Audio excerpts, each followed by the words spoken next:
While Europe struggled through the Dark Ages, here in Cambodia flourished one of the world's greatest dynasties, the Khmer Empire.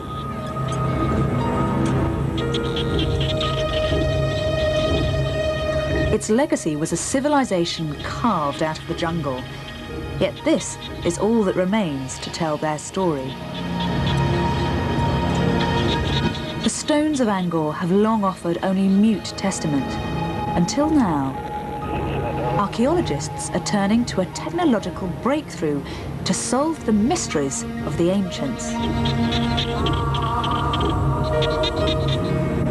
Who were the Khmer? How did they eke a living out of this unforgiving environment? How, in fact, did they manage to mount a city here of such splendor and scale?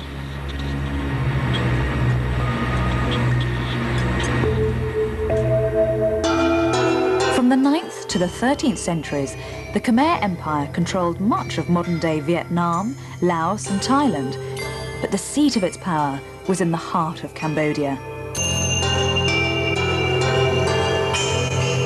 The city of Angkor stretched across 160 kilometres of rainforests, an area the size of Belfast.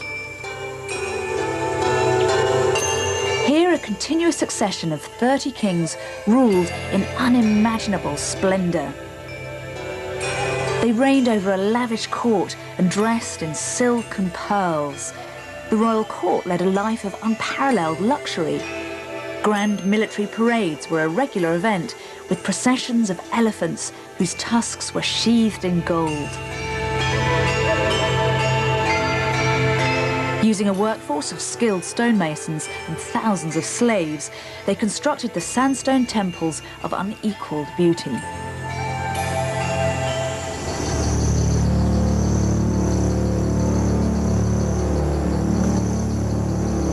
The most celebrated of their temples covers an area of nearly 2 square kilometres and took 37 years and 3,000 ox carts of stone to complete. Angkor Wat is the single largest religious complex ever built. Its grounds have enough room to fit in the Acropolis, the Roman Forum, a few football stadiums, the European Parliament building, and even the Vatican, all at the same time. Yet this is but one of the 1,000 temples that crown the city of Angkor. Together they beg the question, just how many people did Angkor sustain? Dr. Elizabeth Moore of the University of London has been a student of the Khmer for 20 years. She believes Angkor boasted a population of perhaps 1 million. And although that seems apocryphal at first sight, when you remember that one inscription from one temple says there were 12,000 slaves for just one temple out of the many, many hundreds that are here, I think perhaps it's not unreasonable to think there were 1 million people living here in its heyday. Population of that size would have made Angkor one of the largest cities in the world in its time. But how exactly was the Khmer dynasty able to tame the rainforests and feed its masses?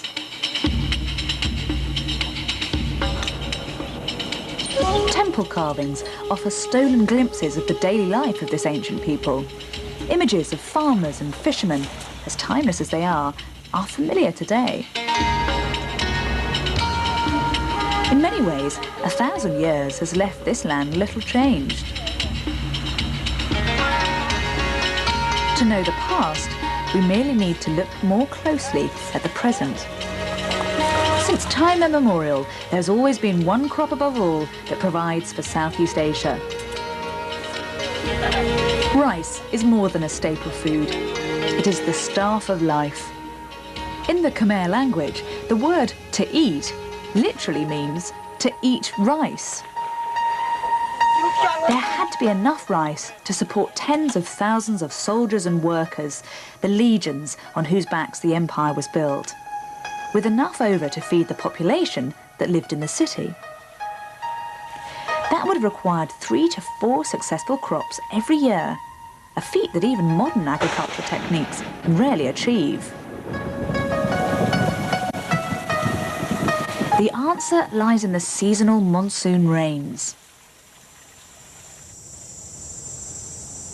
The Khmer dynasty's power and huge wealth lay simply in the incredible efficiency with which they managed the season's rainfall.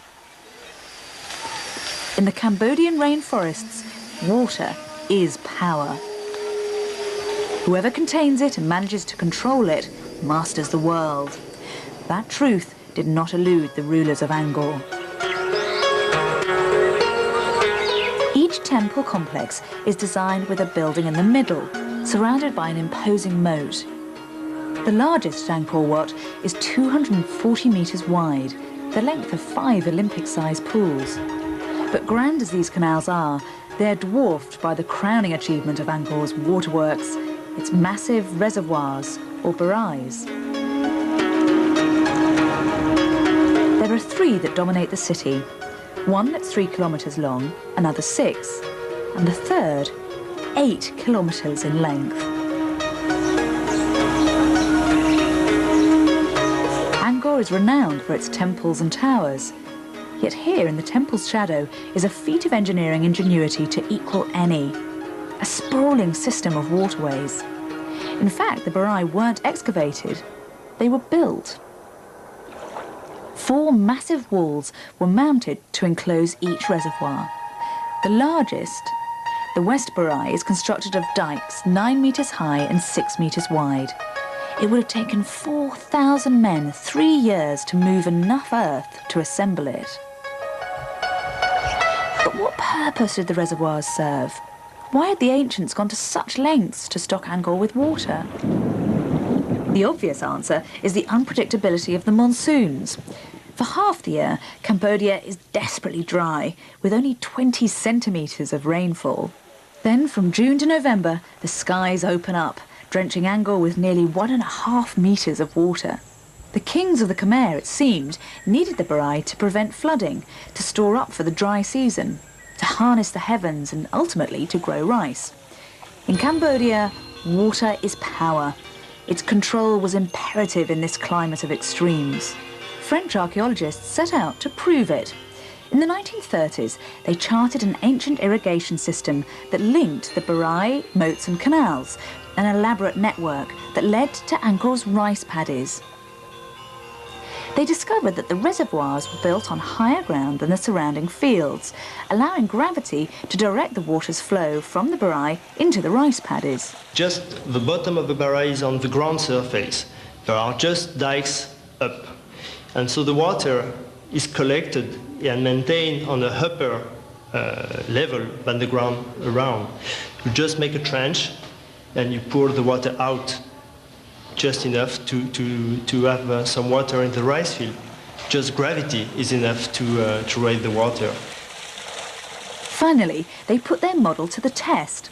The floodgates were opened, allowing Angkor's antiquated irrigation system to flow once again.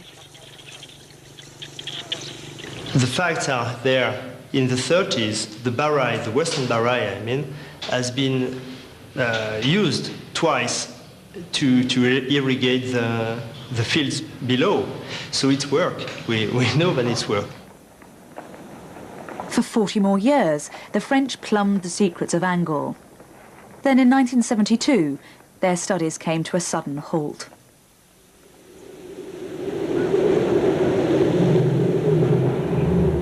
These portraits were taken just before these people were murdered. It's estimated that 2 million men, women and children were killed by one of history's most brutal regimes, Pol Pot and his Khmer Rouge. The Khmer Rouge may have shared a name linked with Cambodia's glorious past, but Pol Pot's revolution unleashed unspeakable horrors against his people.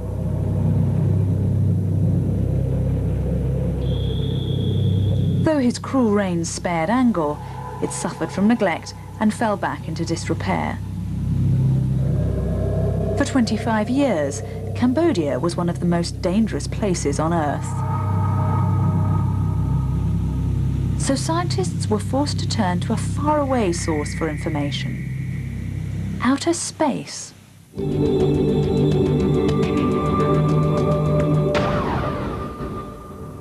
Welcome back to Discovery Today. From Mayan ruins to the newly discovered sections of the Great Wall of China, space radar is finding new evidence of the ancient world. As we return to our story, highly detailed radar images started to reveal dozens of new temples at the fabled site of Angkor Wat. Go for main engine start. 4, 3, 2, 1, and liftoff of the Space Shuttle Endeavour on a mission to study the Earth's ever-changing environment. In 1994, the Space Shuttle Endeavour flew 160 kilometres above Angkor. Astronauts deployed a powerful instrument to new perspective on the Earth. Spaceborne imaging radar mapped the globe, showering it with 1,500 microwave pulses per second. They traced the Earth's surface, offering vivid images of uncanny detail.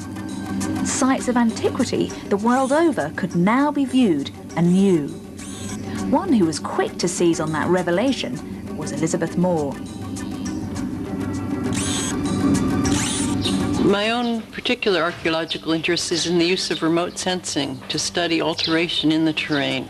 And for that, aerial photography, satellite imagery, and over the last 4 or 5 years, working with NASA's radar imagery has provided a really unique tool to look at the immense extent to which the Khmer altered the landscape.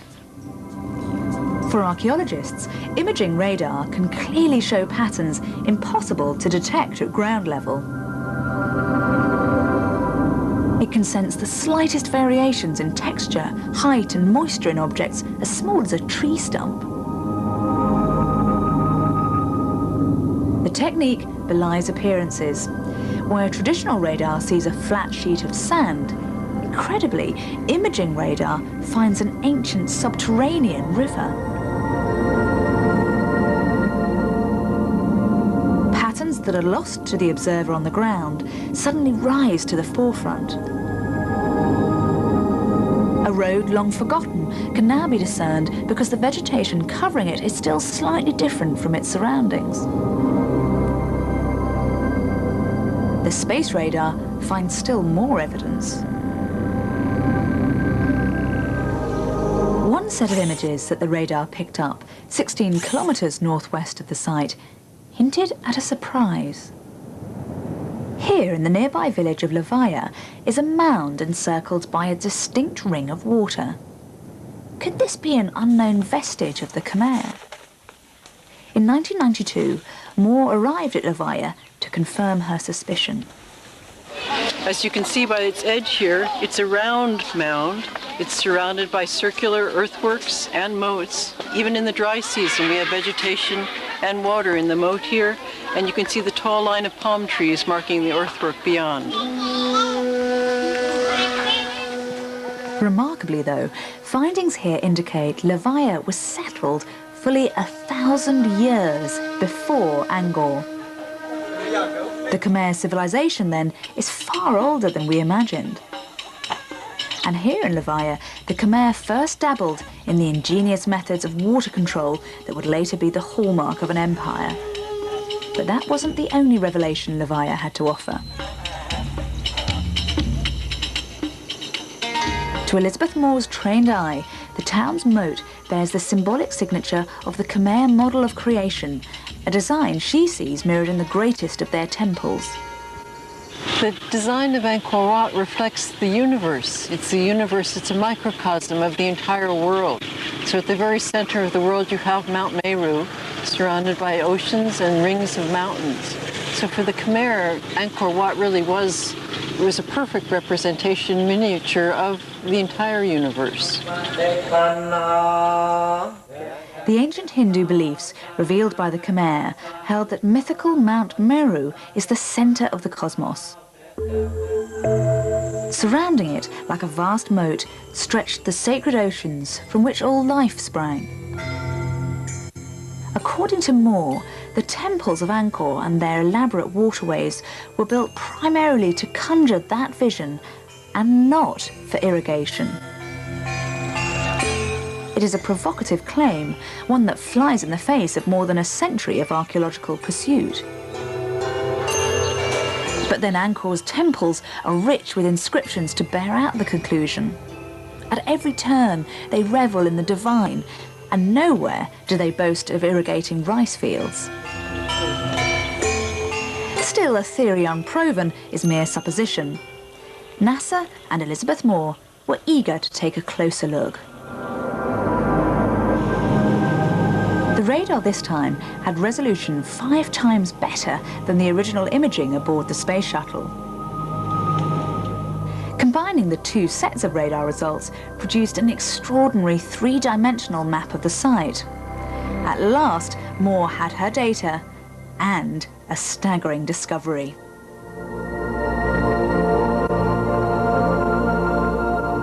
In fact, it's what she didn't find in the radar maps that proved decisive. There are simply no signs of any channels between the reservoirs and the rice fields. Had they wanted the huge amount of water in this 5-mile-long barai to actually be taken out to the rice fields, if that was its main purpose, they would have constructed a mechanism that we would still see evidence for, and that evidence isn't present. Previous archaeologists, it seems, overemphasised the practical purposes of Angkor's elaborate canal system. The Khmer may not have tapped their precious barai for large-scale irrigation. Instead, they may have undertaken the massive effort of creating a sprawling hydraulic city primarily for spiritual reasons. Question remains, how then did they water their rice fields? Perhaps their devotion to the spirits was well placed, as Angkor's solution seems the result of divine intervention. 20 kilometres to the south of the site, a strange void on the radar map looms large. It is the image of a remarkable natural resource, the Tonle Sap, or Great Lake. It's a huge body of water, one graced with a singular characteristic. Every rainy season, it switches direction. Normally it flows south towards the sea, but as the monsoon gathers momentum, the Tonle Sap actually changes course, spilling north toward Angkor. The reversal is driven by the strong currents of the Mekong River as it backs up and overwhelms one of its main tributaries, the Tonle Sap River. The waters gather, increasing the Tonle Sap Lake's volume by nearly 4-fold. Its banks swell from 2,880 kilometres to 9,920 kilometres. Year in, year out, the land is transformed. The event triggers fish to spawn in great numbers, and in its wake, a natural floodplain lingers. The perfect place for growing rice. The Khmer, it seems, had little need for irrigation. Their homeland already provided it.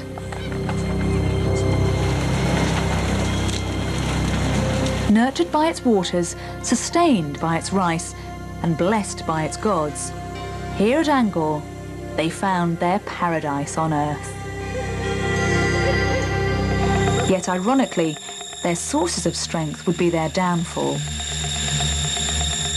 By the 15th century, the Khmer were overextending their manpower and resources to maintain their water system. Their neighbours to the west in Thailand seized the day.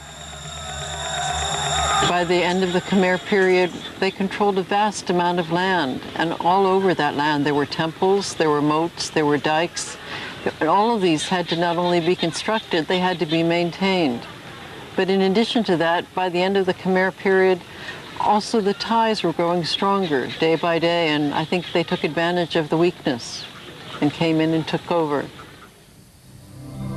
After 600 years of glory, Angkor now faced nearly 500 of darkness. To the rainforests, it surrendered its trove of secrets. Elizabeth Moore has only covered 30% of the radar map of Angkor. Slowly, at long last, she is restoring the Khmer to their place in the sun.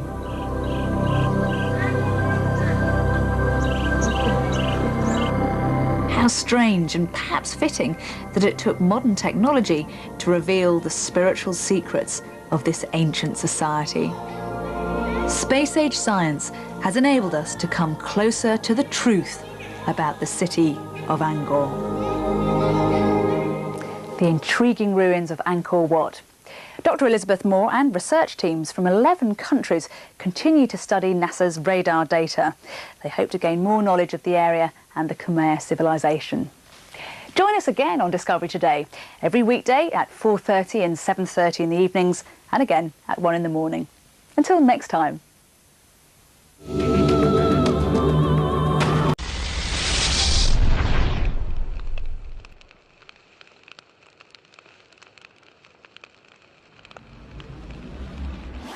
For centuries, Jordan's desert canyons were home to fiercely independent Bedouin tribes who guarded the secrets of Petra from the outside world. Mighty rock-cut tombs became homes for shepherds and peddlers, while the identity of the ancient builders passed into legend.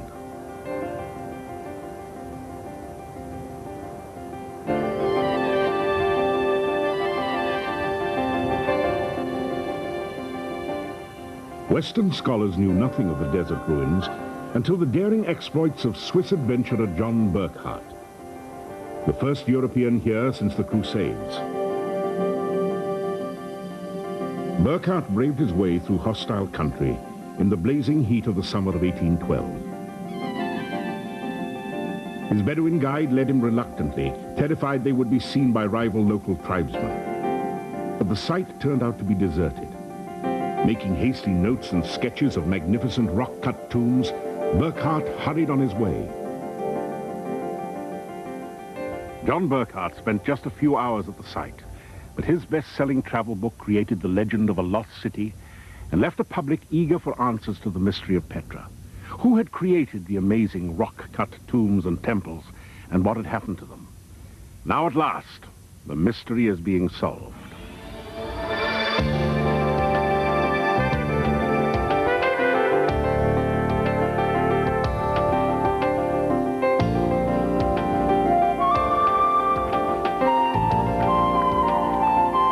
Petra's haunting ruins lie in the desert of southern Jordan, halfway between the Dead Sea to the north and the ancient Red Sea port of Aqaba to the south.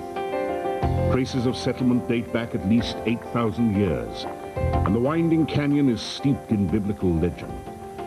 Its local name is Wadi Musa, the Valley of Moses. 2 miles from the city, the canyon narrows to a vertical, high-walled gorge known as the Sick. University of Utah archaeologist Philip Hammond has dug at Petra for nearly 40 years. This is the Sikh, almost a 2-mile cleft through the mountain, which rendered Petra almost impregnable to any enemies. Local folklore says it was created by the wand of Moses as he struck the rock to bring forth water for the Israelites. Though the Sick was a natural feature, it did bring an almost miraculous supply of water to the ancient city. In these carved channels, ceramic pipes once fed water to the city from rock-cut cisterns on the canyon rim.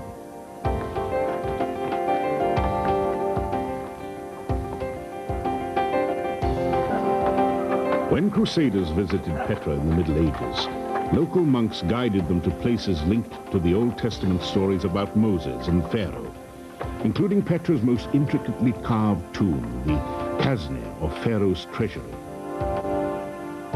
They whispered, the tomb's great urn contained the Pharaoh's gold, though carved out of solid rock.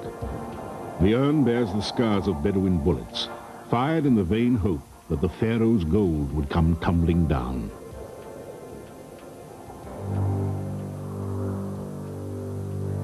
For over a century after Burckhardt's perilous trek, hostile tribes made it a risky place for archaeologists, and wild theories multiplied. Everywhere you look at Petra, you see carved monuments, more than 800 of them cut laboriously into the canyon walls. Many suppose Petra to be a city of the dead, a place of desolation which the nomadic tribes visited to celebrate burial rites. While for the rest of the year, they wandered about the desert in tents. We have a lot of people who have in the past said that Petra was a dead city, the sepulcher of an ancient culture. The difficulty was, of course, before relatively recent times, not much excavation was done. Now we're beginning to get the villas and the bath and temple, all sorts of things that indicate that this was a lively city. Number? Let's do the one in the middle of trench 1.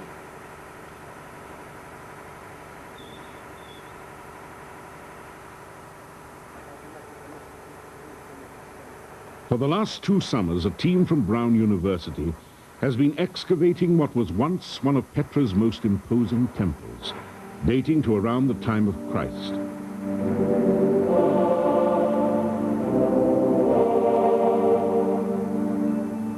The team is led by archaeologist Martha Joukowsky.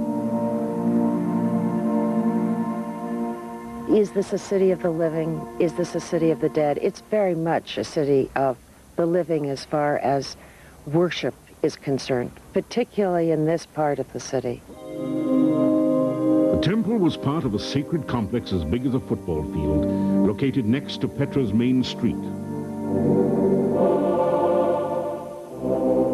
Elaborate plumbing fed water to baths that were evidently used in the sacred rites.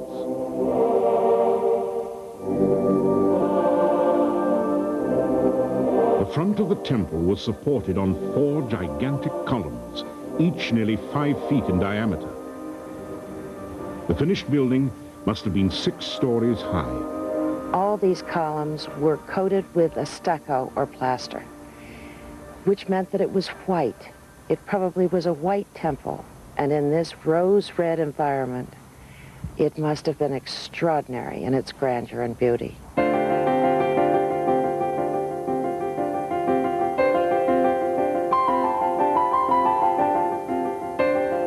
Stores lined the main street, along with several other imposing temples and a huge amphitheater.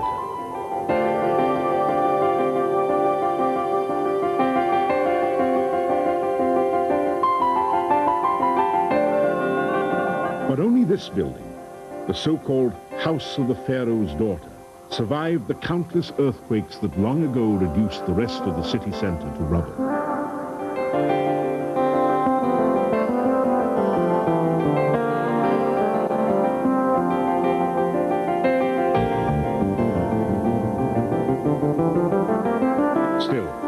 Hundreds of rock-cut tombs survive.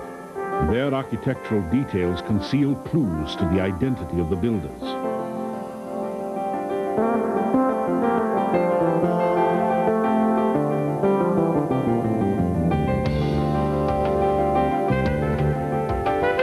For anyone looking at the fragments of mysterious and beautiful sculpture, the resemblances to the art of classical Greece and Rome seemed obvious.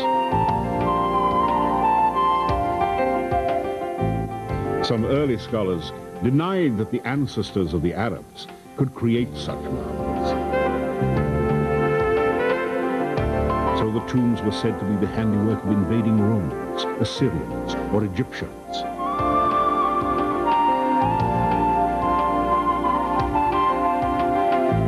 But that only begged the question, why had the Romans, or anybody, chosen to live in this desolate valley?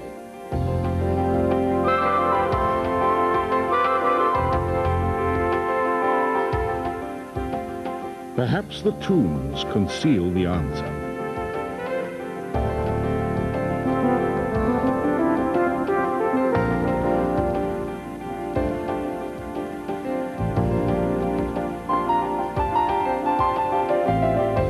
Unlike the elaborate passageways of Egyptian pyramids, a Petra tomb is simple, just a single room. Inside is a long coffin-shaped niche that once contained the burial. Around the room are long benches carved out of the rock. Judging from tombs with a similar layout at Alexandria and elsewhere, these rooms were most likely the sites of funeral feasts. On these important occasions, the guests would recline on the benches and eat. The more splendid the tomb, the more opulent the feast.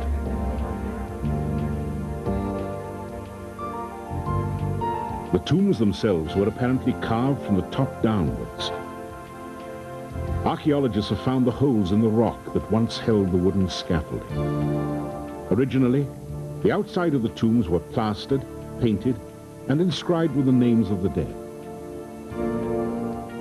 Of the countless inscriptions that once identified the tombs, only 2 remain. They're in a language called Nabatean. The one thing archaeologists can agree on is that the Nabateans built Petra. Everything else is a matter of debate. Just who they were, where they came from, and how they came to build a thriving metropolis in the desert.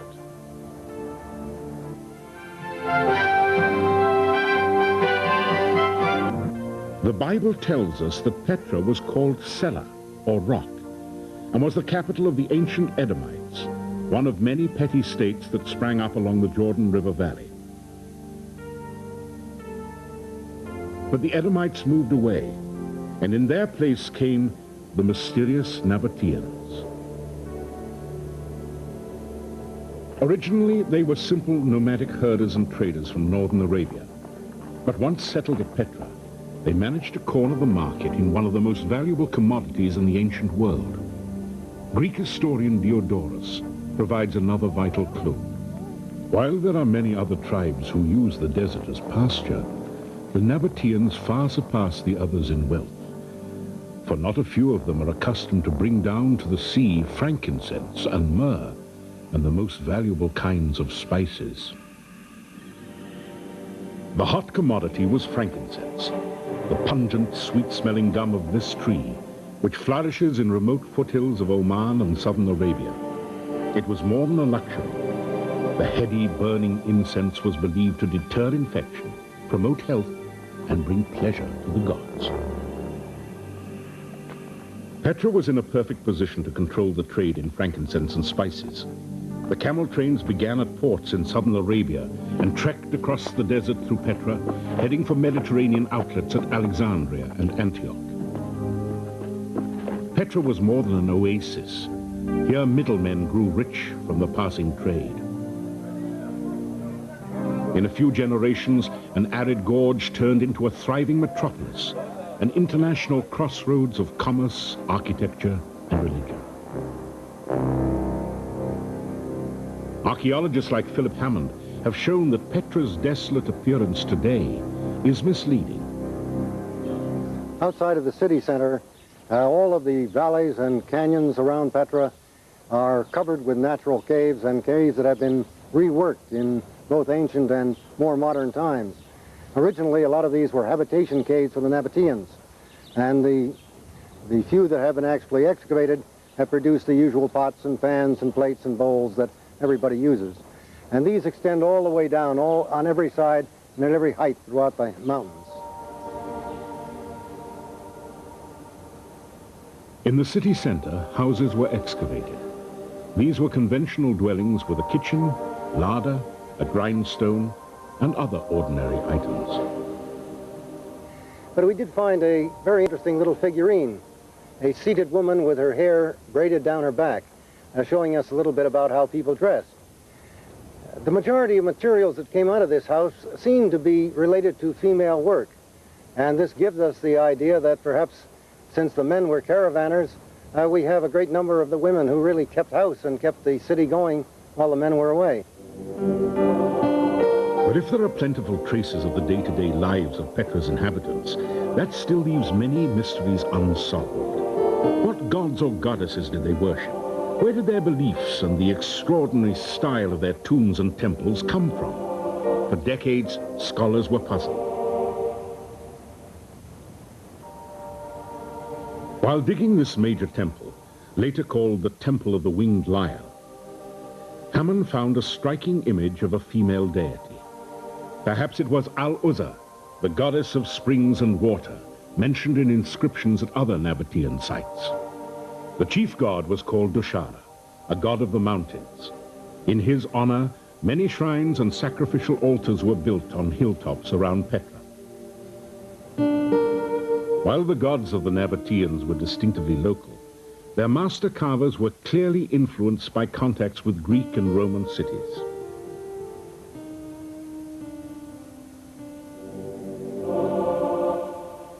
But we see here a great deal of eclectic art, a little bit of classical Greco-Roman, a little bit of Egyptian, and a great deal of what the Nabateans thought art should be. So we really can't put the canons of classical art to work on this particular kind of architecture. And we have to let the Nabateans innovate all by themselves. We have 11, 13, and 58. In the temple ruins, Hammond found workshops used by the sculptors and painters of Petra. In them, he found two bodies crushed by falling rubble, the only ancient earthquake victims so far discovered at Petra.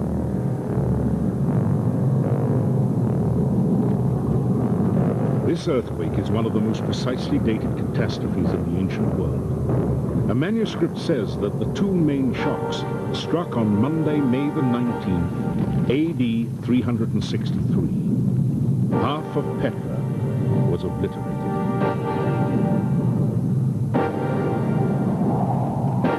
The metropolis was then at its peak, and the earthquake must have dealt it a devastating blow. The major religious and domestic structures were never rebuilt.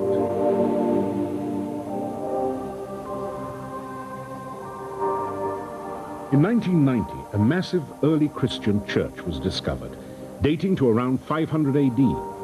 Though the rest of Petra had now fallen on hard times, the church was lavishly decorated.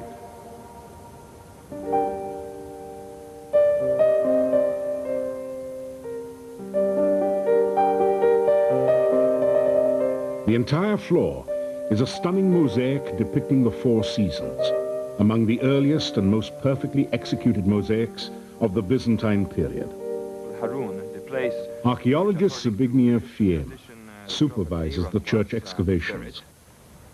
One of the interesting features of the church that we excavated is the magnificent internal decoration, which is quite incompatible with what we know of Petra of that time period. There may be several explanations to this fact.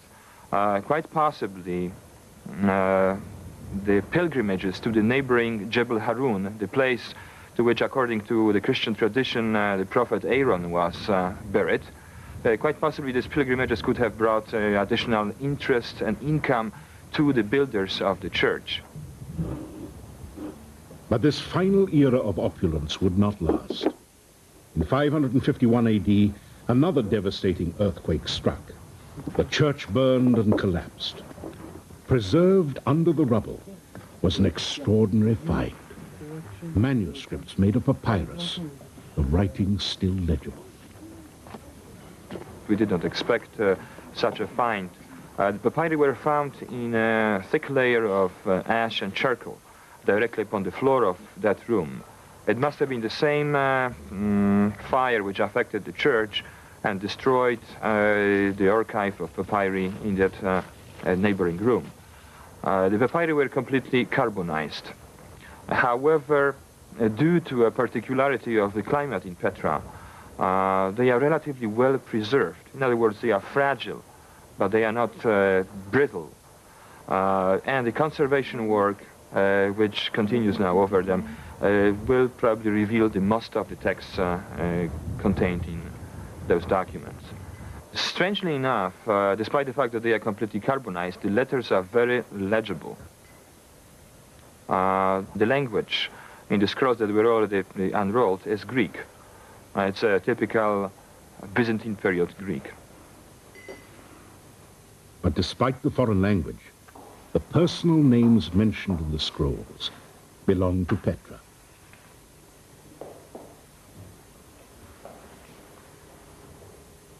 They have purely Nabatean names. In other words, this tells us already something that certain elements of Nabatean culture persisted and existed even in the Christian period, in the Byzantine period. So we already have certain information which will contribute to our understanding of Nabatean culture and Roman Byzantine culture in Jordan. By then, Petra had become a remote backwater. Yet the mosaics reveal it was still a place of singular artistic refinement and beauty.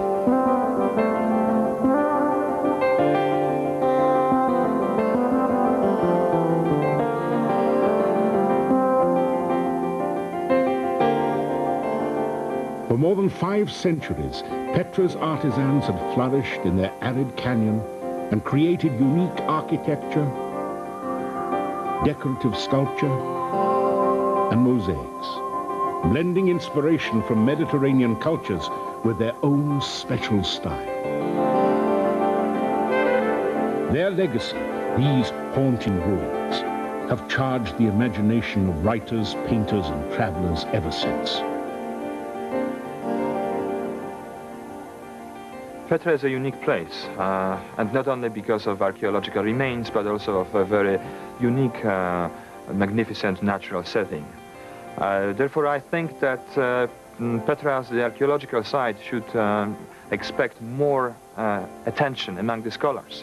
More work should be done. Some sort of international effort should be perhaps conducted in a way to reveal the mysteries.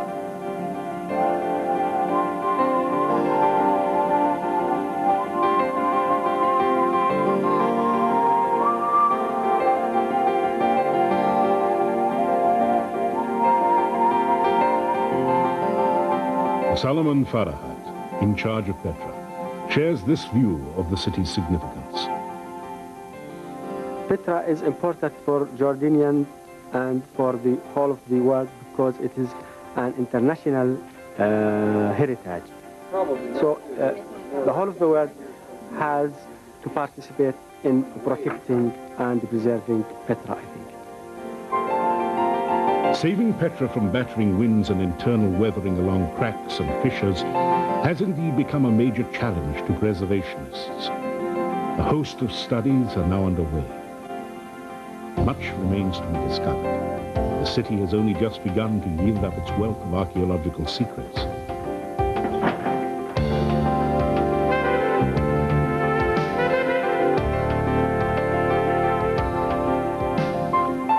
But it is now clear that the Nabateans did not create Petra as a city for the dead.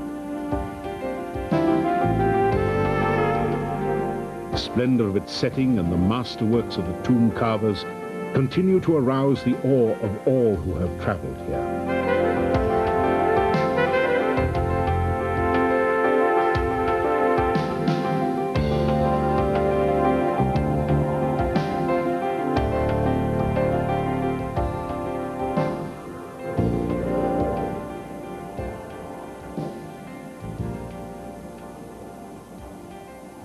Romantic thoughts and wild theories have always been stirred by Petra's haunting ruins. But now, thanks to archaeology, we know the architects of Petra were a proud, self-sufficient people who forged their own distinctive civilization from the desert sands of Arabia. Petra remains an inspiring symbol from the past.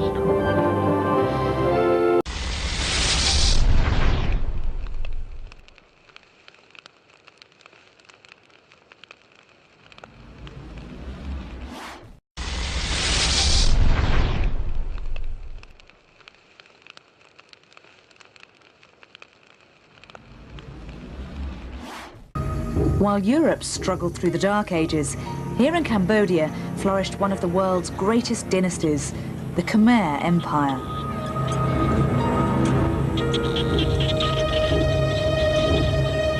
Its legacy was a civilization carved out of the jungle. Yet this is all that remains to tell their story. The stones of Angkor have long offered only mute testament. Until now, archaeologists are turning to a technological breakthrough to solve the mysteries of the ancients. Who were the Khmer? How did they eke a living out of this unforgiving environment? How, in fact, did they manage to mount a city here of such splendor and scale?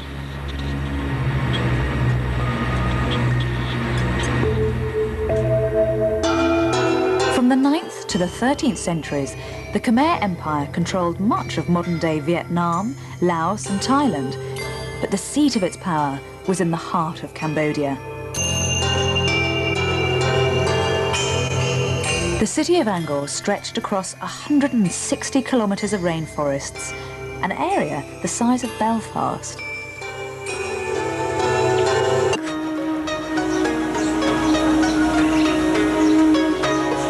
Angkor is renowned for its temples and towers. Yet here in the temple's shadow is a feat of engineering ingenuity to equal any. A sprawling system of waterways. In fact, the Barai weren't excavated, they were built.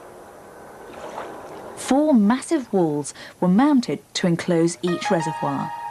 The largest, the West Barai, is constructed of dikes 9 metres high and 6 metres wide. It would have taken 4,000 men 3 years to move enough earth to assemble it. But what purpose did the reservoirs serve? Why had the ancients gone to such lengths to stock Angkor with water? The obvious answer is the unpredictability of the monsoons. For half the year, Cambodia is desperately dry, with only 20 centimetres of rainfall. Then, from June to November, the skies open up, drenching Angkor with nearly 1.5 metres of water. The kings of the Khmer, it seemed, needed the Barai to prevent flooding, to store up for the dry season, to harness the heavens and ultimately to grow rice. In Cambodia, water is power. Its control was imperative in this climate of extremes. French archaeologists set out to prove it. In the 1930s, they charted an ancient irrigation system that linked the Barai, moats and canals, an elaborate network that led to Angkor's rice paddies. There had to be enough rice to support tens of thousands of soldiers and workers, the legions on whose backs the empire was built, with enough over to feed the population that lived in the city. That would have required 3 to 4 successful crops every year, a feat that even modern agricultural techniques can rarely achieve. The answer lies in the seasonal monsoon rains. The Khmer dynasty's power and huge wealth lay simply in the incredible efficiency with which they managed the season's rainfall. In the Cambodian rainforests, water is power. Whoever contains it and manages to control it masters the world. That truth did not elude the rulers of Angkor. Each temple complex is designed with a building in the middle, surrounded by an imposing moat. The largest Angkor Wat is 240 metres wide, the length of 5 Olympic-sized pools. But grand as these canals are, they're dwarfed by the crowning achievement of Angkor's waterworks, its massive reservoirs, or barais. There are 3 that dominate the city, one that's 3 kilometres long, another 6, and the third 8 kilometres in length. Here, a continuous succession of 30 kings ruled in unimaginable splendour.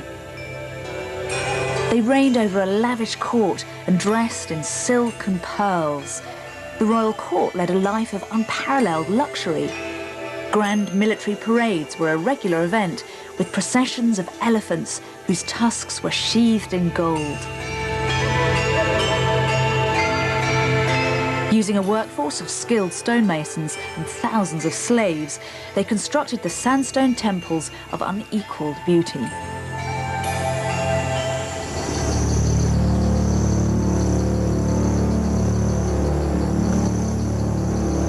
The most celebrated of their temples covers an area of nearly 2 square kilometres and took 37 years and 3,000 ox carts of stone to complete.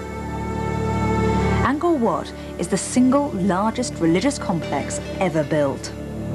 Its grounds have enough room to fit in the Acropolis, the Roman Forum, a few football stadiums, the European Parliament building, and even the Vatican, all at the same time. Yet this is but one of the 1,000 temples that crown the city of Angkor. Together they beg the question, just how many people did Angkor sustain? Dr. Elizabeth Moore of the University of London has been a student of the Khmer for 20 years. She believes Angkor boasted a population of perhaps 1 million. And although that seems apocryphal at first sight, when you remember that one inscription from one temple says there were 12,000 slaves for just one temple out of the many, many hundreds that are here, I think perhaps it's not unreasonable to think there were 1 million people living here in its heyday. Population of that size would have made Angkor one of the largest cities in the world in its time. But how exactly was the Khmer dynasty able to tame the rainforests and feed its masses?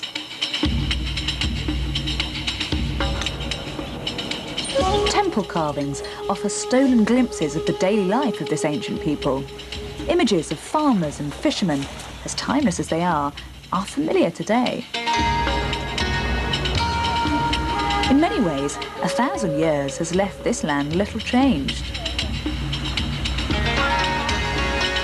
To know the past, we merely need to look more closely at the present. Since time immemorial, there's always been one crop above all that provides for Southeast Asia. Rice is more than a staple food. It is the staff of life. In the Khmer language, the word to eat literally means to eat rice.